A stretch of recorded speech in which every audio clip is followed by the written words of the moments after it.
पुणी कमिला गैस दर जदि आपण माने गैस बुकिंग करुथुबे तेबे आपणक पई आसीगला बड़ खुशी खबर। केते टंका ह्रास होला, नुआ दर केते रहिछि जा हमें वीडियो रे जानिबा शेष पर्यंत देखंतु। एकथा आपण जानिथिबे प्रति मास 1 तारिख रे निर्धारित होइथाय गैस दर कमिबो ना बढ़िबो।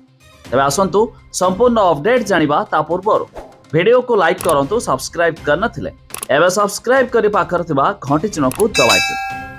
नुआ मासर प्रथम दिन में ग्राहकों को मिली एक बड़ आश्वस्ति। तैल कंपनी माने 19 किलोग्राम वाणिज्यिक एलपीजी सिलिंडर मूल्य 24 टंका कम करिसेंति। तेबे नुआ मूल्य 1 जून 2025 अर्थात आज ठारू लागू होइछि। तेबे 14.2 किलो घरे एलपीजी सिलिंडर मूल्य कौन से परिवर्तन होई नाही। तेबे दिल्ली रे 19 किलो वाणिज्यिक एलपीजी सिलिंडर मूल्य 1776 टंकार ह्रास पाई 1751 टंका होइछि। अन्य सहर मानकरे मध्य मूल्य कमिछि। तेबे जहाँ होटेल, रेस्टोरेंट एवं अन्यान्य व्यवसाय पई सस्ता होइछि। तेबे एही मूल्य ह्रास व्यवसायिक पई खुशी खबर होइथिया बेले घरे ग्राहकंक पई मूल्य अपरिवर्तित रहिछि। तेबे ओडिसा रे विशेष करी भुवनेश्वर एवं अन्य सहर वाणिज्यिक ग्राहक माने एहा मध्य लाभ उठाई पारिबे।